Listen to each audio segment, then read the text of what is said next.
Okay, hi guys. It's another Sunday. Trust you guys are doing great. Um, I hope you guys had a great night, a great week. I hope you had a great trading week. A lot of stuff happened over the week, and we're getting ready for another week. We're getting ready. We're getting set. Ideally, one of the reasons why we started this, like we always say, is to give us all a sense of accountability as traders to make sure that we have the commitment to do the work that is required to actually become successful. Okay, this session is going to be for about 30 minutes thereabouts. So I'm not going to waste a lot of time. Okay, I'm not going to waste a lot of time. We're just going to go as quickly as possible to what some of the key things that we're going to be looking at this week, some of the key opportunities we're looking at, some of the key levels we're looking at. Last week, we saw that the USD weakened across a lot of the major crosses. Uh, Amongst the majors, it was only the Japanese yen, the USD JPY, that actually closed with the USD being somewhat stronger. And we're going to see that very quickly in the price action. And there was a lot of debate on the fundamentals. As to what the sort of long-term direction was. Of course, there was the deliberations about quantitative easing, tapering quantitative easing. We're not going to speak a lot about that, but basically that's probably like the most important core conversation around the USD. And like I always like to say, the USD is always a great place for you to get started with because USD is crossed against a lot of the other currencies. Then even when you're looking at a lot of the CFDs, like a lot of the CFDs that are available, they are also crossed against the USD. So I'm talking about indices like Nasdaq, S&P 500. Some of these assets provide amazing trading opportunities, anyways, and a lot of them are crossed against the USD. So it makes a lot of sense for you to get a sense of what's happening in the USD, even sort of fundamentally as you begin to prepare for a trade. Okay, so this week, let's get started with the majors. Okay, let's quickly look at the majors. Let me share my screen. Let's look at some of the opportunities that we might be seeing. Okay, going into the new week, some of the key levels that I think that we will need to watch out for. Just a second, guys. Let me get this ready. Okay. By the way, this document that I'm going to be sort of reading out from highlights a couple of currencies, especially majors. In metal, we're going to look at a metal. We're going to look at gold. Look at what gold is doing. We're going to look at S&P 500. Amongst the currencies, we're going to look at Euro USD, USD USD CAD, Pounds USD. We're going to look at the key levels and then kind of look at what the potential as we head into the week will be.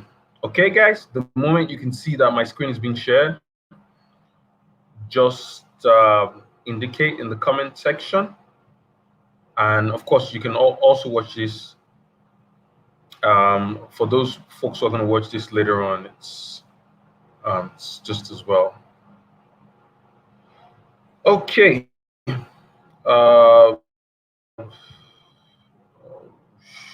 just a second. Let me get this across.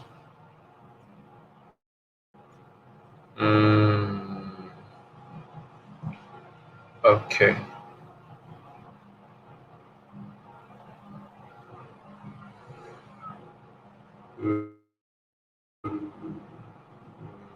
Okay. All right. So what we want to begin from is to just get a sense of sort of like the weekly change, what happened over the week.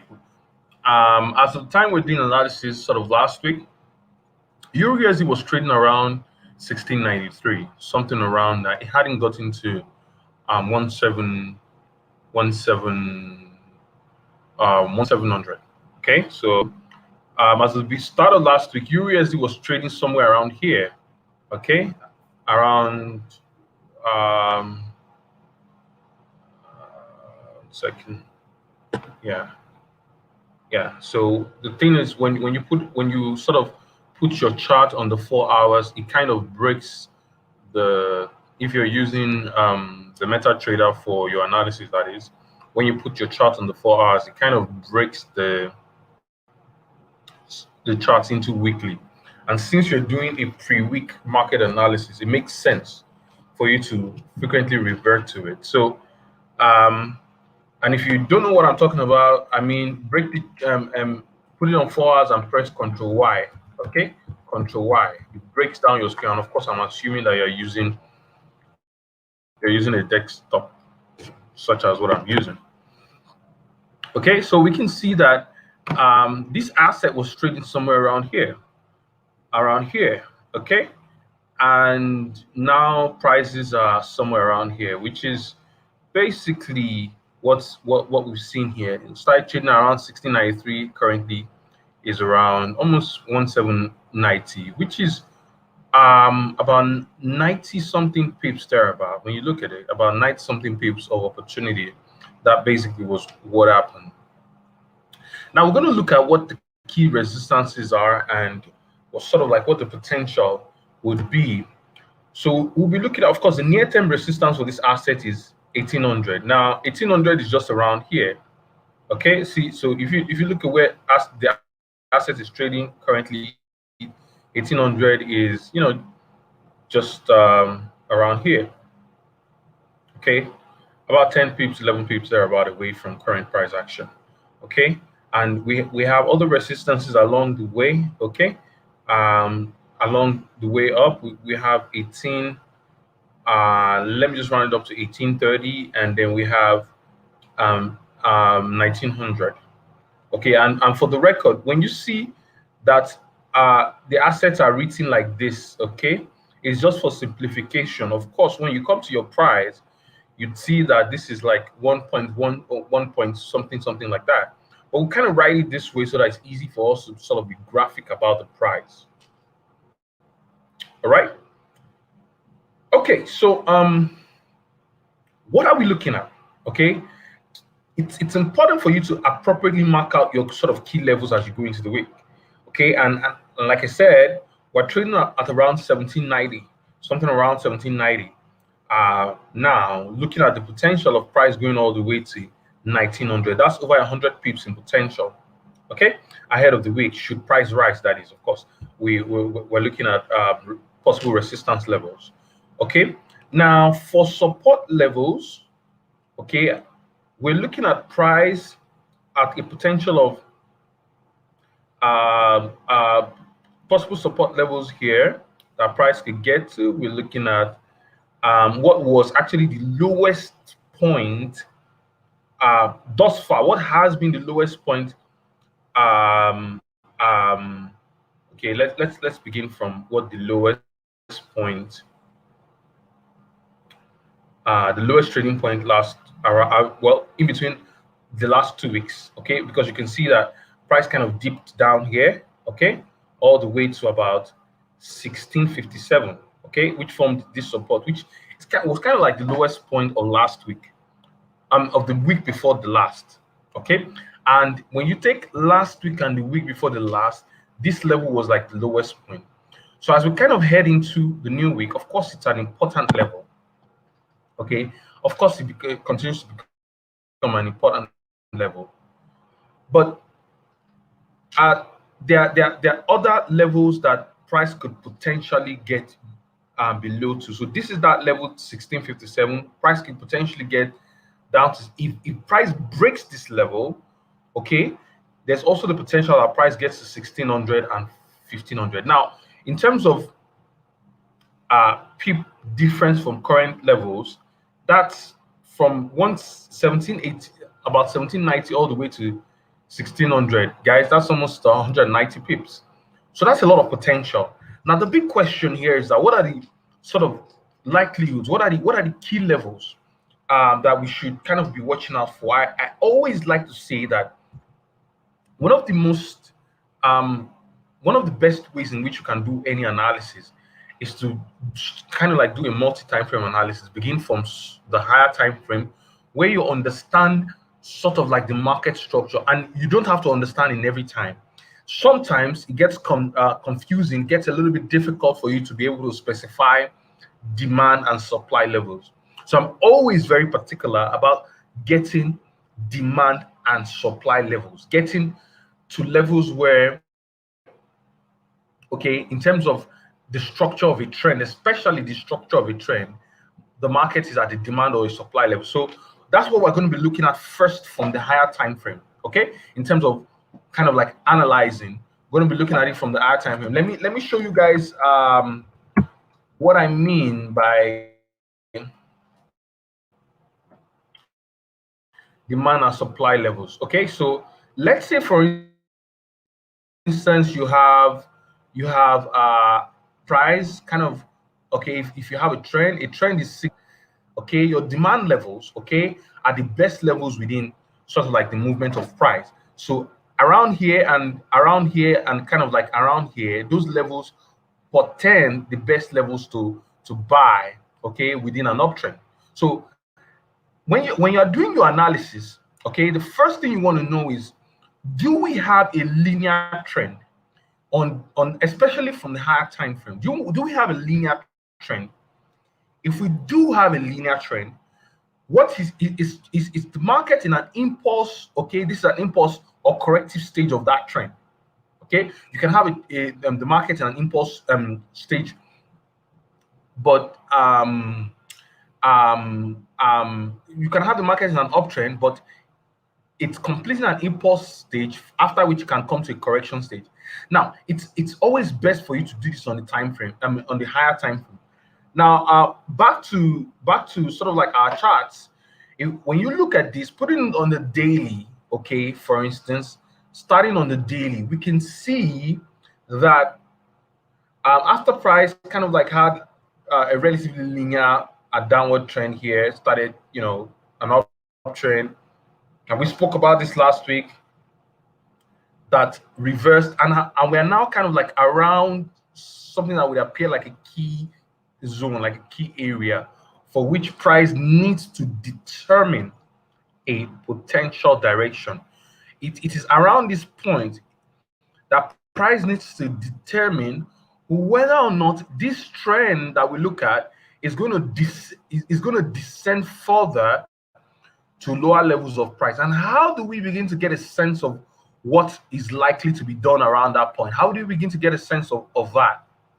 We watch the relationship, okay, between successive resistances, okay, ideally within a downtrend, okay, as we've had kind of like for the last 3 months on Euro USD, there should be falling resistances and falling supports.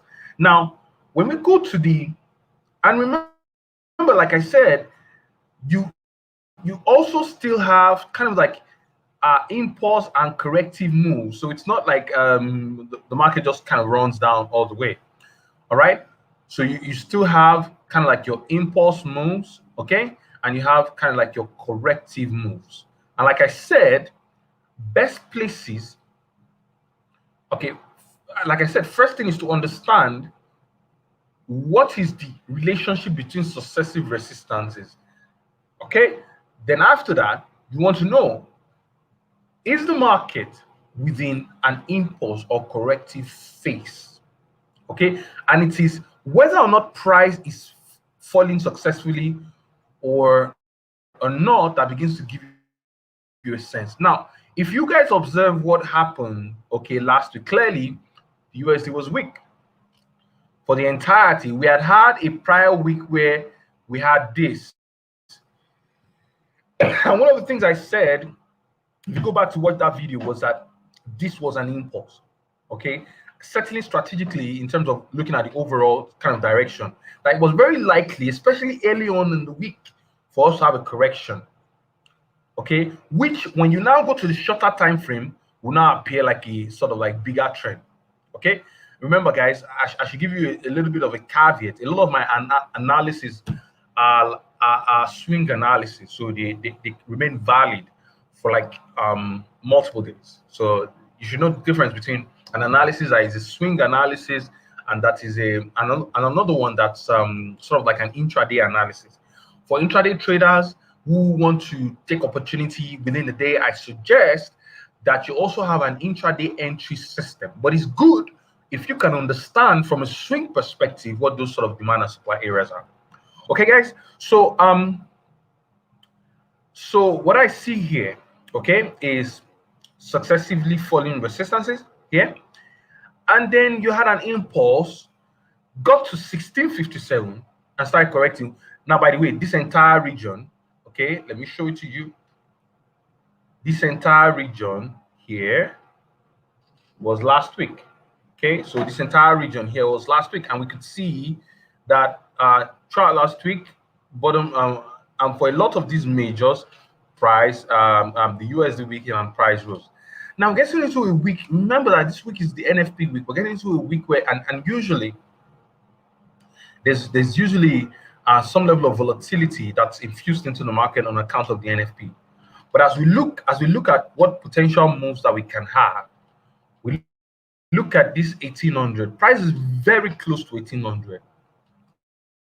Okay, we look at what price does. If price is able to break this level, it changes the dynamics to a certain degree, because now whatever makes price begin to travel higher, we're no longer having successively falling resistances, which is the number one key requirement for the continuation of the downtrend. Now, by the way, if price crosses, you can look for short-term opportunities.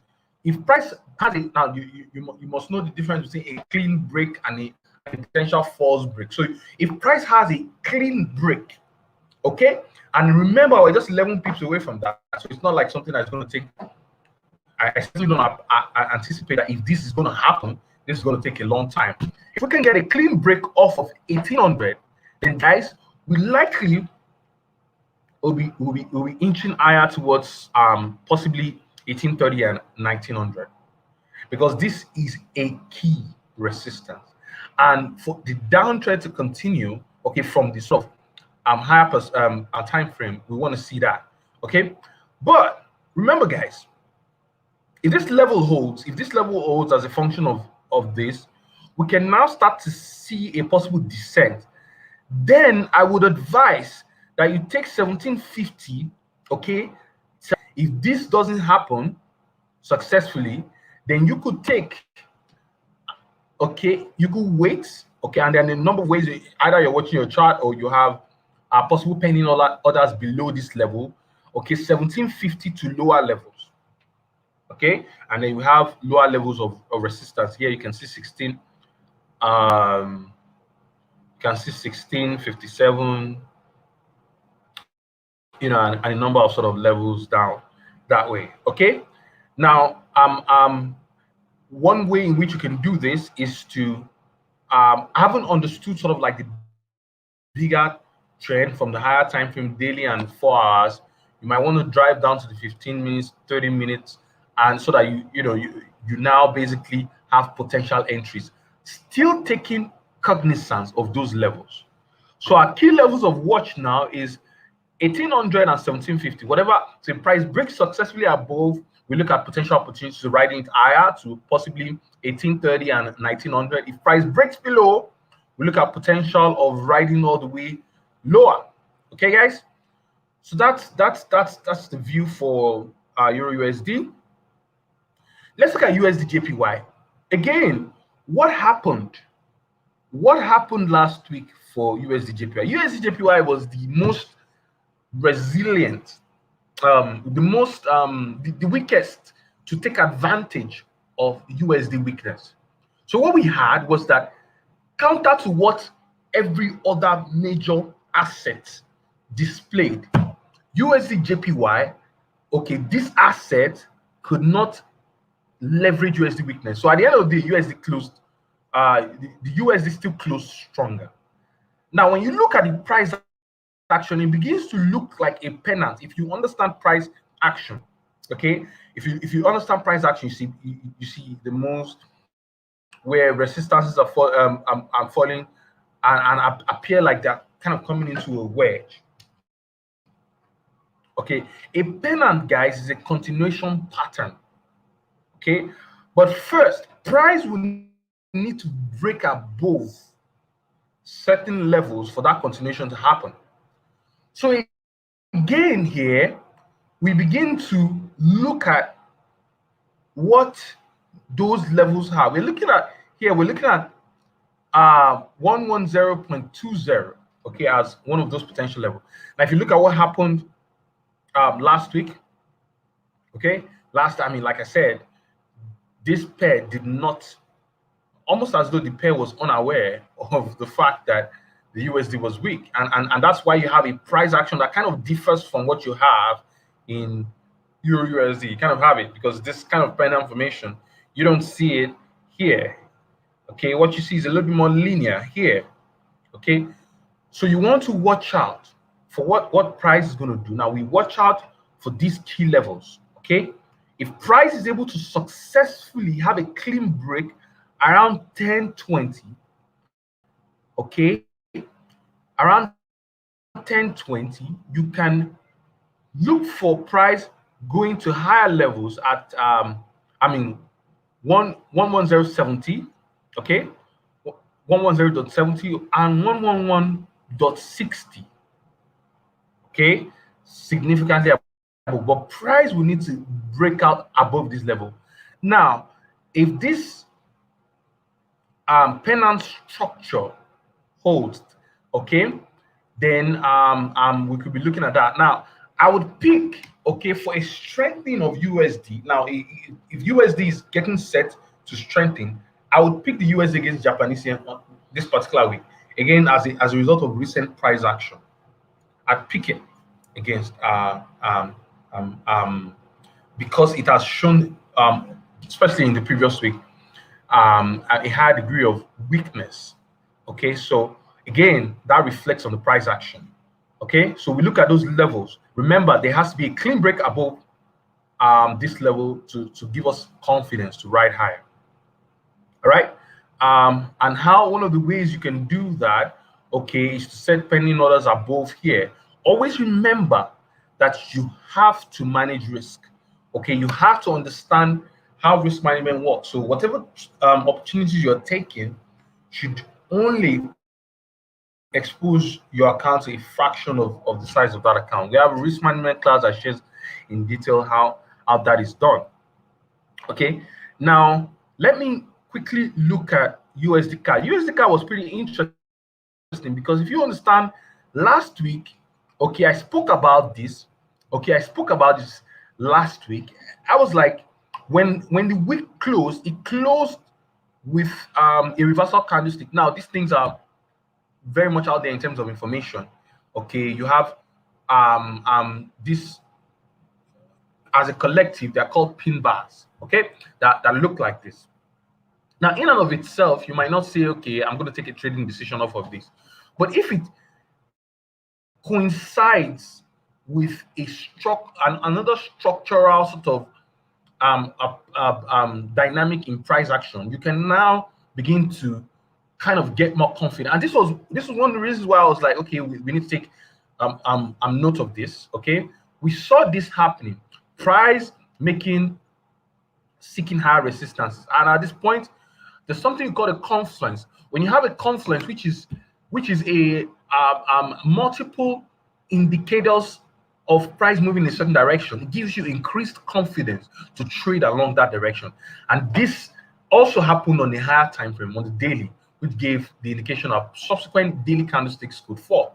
Okay, and pretty interesting. I'm excited for everybody who was able to take that opportunity.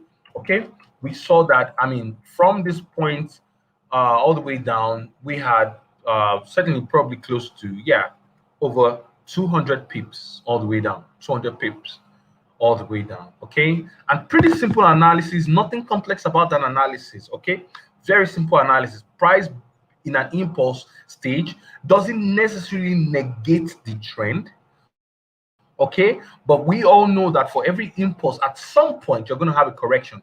So when you have a sense of increased confidence as a function of certain special candlesticks such as this, in and around confluence areas, looking at the entire sort of larger structure, okay, which appears to be that we are within a trend that is, that is tiring itself out, expiring,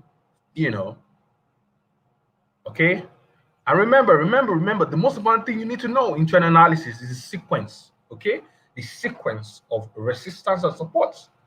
Nothing else is more important. Understanding that sequence is the most important. We build a lot of complexities into trading, but it usually falls down to those simple concepts.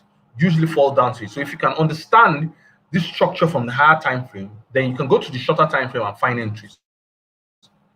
Okay, so I'm talking about what happened last week, but going into this week, now we see that potentially price could have discounted itself, okay, around here, and now presented a better opportunity for joining along this line. So we potentially can see US is strengthening. But how do we obtain confirmation of that suspicion? Yes, we can see the price action. We can see structurally the change in price in price around here. We can see that we have had impulse that discounted itself. Okay, that now begins to give us confidence as to, hey, where are we headed?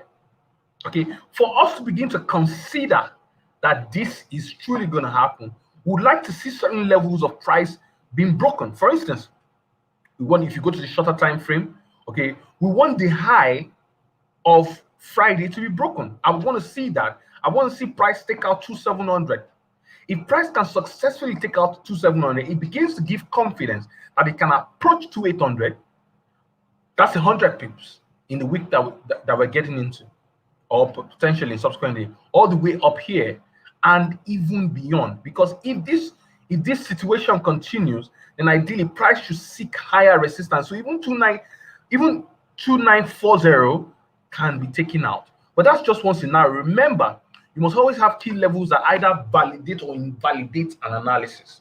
Okay, so another key level that could potentially invalidate this analysis is if price begins to seek to trade, let's say on the near term, if price, we watch 2570.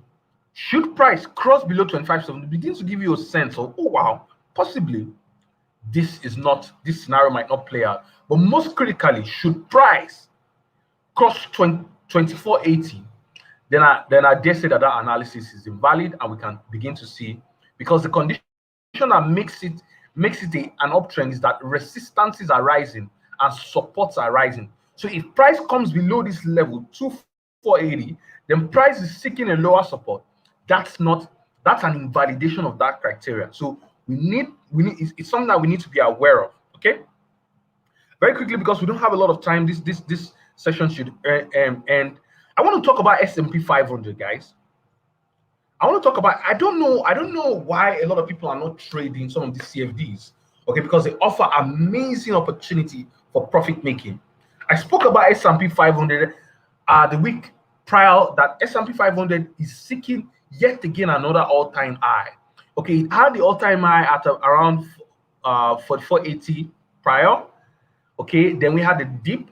Okay, and of course now we have a new all-time high. So what are we looking at? This has been a very linear trend for gazillion, for such a long time, since the start of the COVID. Okay, the start of the COVID, January 2020, we've seen, because that sort of COVID effect, what it does is that COVID effect instituted the need for stimulus. Okay, now what stimulus does, the whole thing about quantitative easing that's happening in America right now, all of these things, what they do is to artificially stimulate the economy, and by making it less attractive for people to purchase, to obtain good yield from low risk investment like bonds and all of those things. So the government buys a lot of its bonds back. that drives the price high. When the price is high, what that does is it ends up kind of making it less yield. So if you normally would go and do a fixed deposit, it no longer is exciting for you. So in a case where those kind of incentives don't exist, you now have what you call risk on. Okay, so money now begins to go into equities, largely into equities. S&P 500, okay, it's a composite index of equities. So it makes a lot of sense for you to understand that. Now, when you look at the technical, you might not understand all of these stories, okay? Because all these things are stories. But remember what I said about a trend. A trend is made up of rising resistances, rising support, fundamentally. Any other thing is an addition. If you can understand that from a fundamental perspective, that guides every other thing. Especially we are looking at price we are looking at opportunities for the higher time frame. Then you can come down to the lower time frame and begin to look at key levels. Okay, key levels that can confirm your bias, that can give you good risk reward, stuff like that. Okay, so we have a situation here in S&P 500, very linear kind of behavior of price action. We can see that very linear, very month on month on month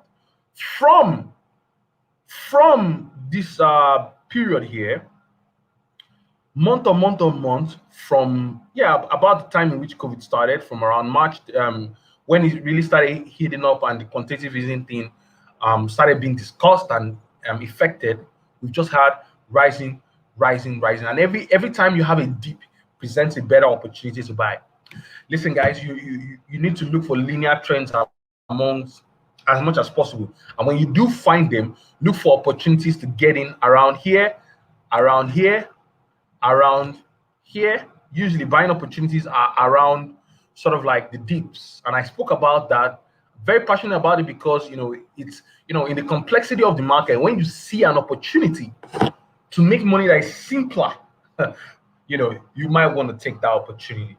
Okay, so right now, structural analysis of this, the price is at an all-time high, and it's on an uptrend, but it's in an impulse stage of the trend. Okay, you might want to sort of wait until that price discounts itself to seek further opportunities. What are those levels that you can want to see price discount to? I want to see price discount to any of these levels: 44.80, 44.64, 44.16, any of these levels. You want to see, then you want to reevaluate and see if you can take an opportunity. Quickly, guys, let's talk about gold. Okay, when we were speaking the last when we had our conversation this session the last week, gold was trading at about 1781 thereabout, and now gold is trading at 1818 thereabout. Okay, now guys, that is, if you subtract this, okay, I multiply by 100 to give you the difference. That's probably close to like over 4,000 pips thereabout. Now that's quite some, close to, not quite, but close to 4,000 pips in gold terms. Remember that gold is different. For every $1 on a lot of brokers, that's 100 pips for every $1 price change. Okay, it's different from your typical currency. Okay, so it's something you should know. And you should also know what the pip value that your broker assigns. A lot of brokers assign $0.01, okay, for the pip value. So when you're analyzing, because I get a lot of this, a lot of time, people, when we move away from currencies, you must understand how to obtain the pip value of this particular asset. Now, so let's look at what happened, or what is currently happening in gold. So these are some of the resistance, the near-term resistance. So you can see this document is going to be sent to you. It's part of our free resources, so you'll be able to check this out, and you can also take these levels and plot them on your own. If you are finding it difficult kind of like to get resistance and support, you can just copy this price to, and come to your MT4, right click on it, then go to horizontal line properties, then impute the values, so that automatically we have the same sort of resistance and support levels. So some people find it difficult to determine which is an effective resistance support. So you can take this guidance. Okay, now because of the nature, sort of like lack of sequence in terms of the nature of gold. Okay, of course you can defer. Now you can defer to the moving average. That's something that I would readily recommend. You can defer to when you have price action that does not show linearity. One of the things that I like to do is to get a sense of what I want to move away from just my bias. Okay, especially if my bias appears like it might be, I might be struggling to obtain absolute clarity. I just want to get a sense, because the moving averages are mathematical. They just compute and they just give you their idea. I don't mean that you should take it verbatim, but it just gives you a sense of, that mathematical computation. So if you look at, I have a number of moving averages here that kind of create a blanket, okay, around price. You have the 50-period moving average, the 100-period moving average, and the 200-period moving average. Now, because you have a scenario where you both have falling resistances and rising supports concurrently. Okay, you have rising a trend line here that can easily be drawn with rising supports, but you also have falling resistance. It's not the same thing as a trend that has rising resistance or rising falling support. So it calls for a bit of external sort of view. So what the blanket of this moving average is showing is that prices are above all three moving averages, the 50, the 100, and 200. Price is trading above it, which indicates or signifies to some degree, okay, according to the moving averages interpretation, that price is on an uptrend. However, that the prior uptrend has not expired. Of course, we've had an uptrend here. That the correction itself is not sufficient enough, according to the moving average, to call this trend an expired trend. Now, having said that, when you look at the price action, okay, we can infer a few things near term, especially when we come down from the higher time frame. We can see that this region around 1831 had been a prior key level, okay, prior key level. Every time and a key level is formed, especially when price touches it multiple times. So you saw price rose here, got to this level, came down, got to this level, came down, got to this level, came down, and dipped significantly. And now price has been rising through an impulse corrective move over the last 3 weeks. Now, the big question we're going to have is, as price approaches this level, will this level hold? If this level holds, what we might be seeing, okay, when we go on the shorter time frame, is that we might be seeing that this level could portend the next expiration, if it holds, that is, of the impulse here. So we have impulse correction, impulse. Okay, so this level, if this level holds sufficiently, okay, then it could mean that into the week that we're getting into, okay, price begins to descend to lower support levels. But remember, as of now, too early to say. So we're looking at 1831 as a key level to give us a sense of whether or not we want to, if this level holds around here. Remember, we have a falling trend line around here, not too far away from this falling trend line. We have this sort of resistance level. So if this resistance level holds, it could mean that price descends, okay, to lower levels, okay. And of course, gold is highly volatile, so you can see like a lot of pips on that. So you want to watch that. You basically want to watch that. But if this breaks through, we can see an advance to 1855 and 1918, on and on like that. And of course, gold is highly volatile, so you basically want to watch out for that. So guys, like I mentioned to you, I'm going to send this over. Remember, we also still have some fundamentals in the week. Okay, we have OPEC meetings, so it means that for those countries that are significantly affected by oil, in fact, the US now gets to be affected because, of course, there's a thing with the shale and the crude.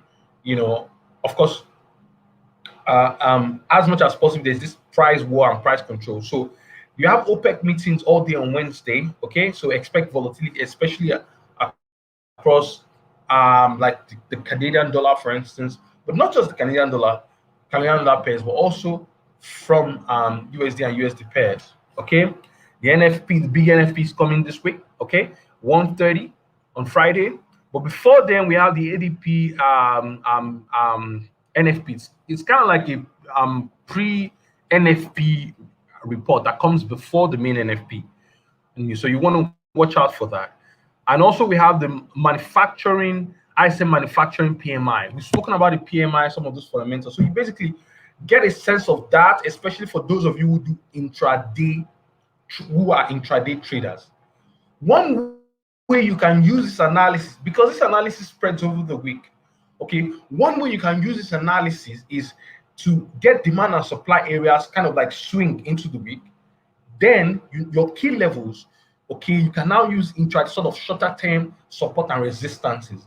Okay, those kind of resistance support you find on the 15 or 30 minutes level time frames. If you understand properly how to use that, or you can use other tools like daily pivots.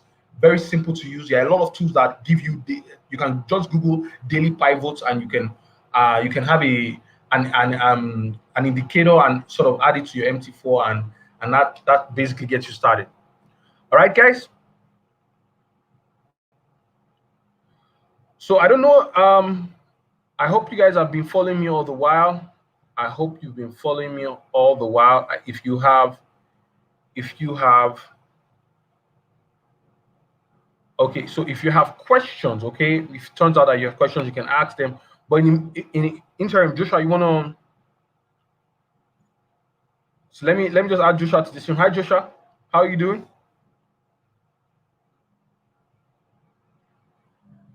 Are you with me? I'm not sure Joshua is ready here. You don't look ready. You wanna share? You wanna share something? Okay. If not at the moment, I don't know if there's a problem with the mic. Okay. Let me also remind you guys that we have the RTC, we have the PMI. I want us to get to the point where we are building traders who are very confident of their skill. Okay, so if you're interested in any of those programs, you can just reach out to use the comment section on the Telegram and reach out to us. Okay. But in the absence of any other thing, I wish you guys a great trading week. Go kill the market. I'm gonna see you same time next week.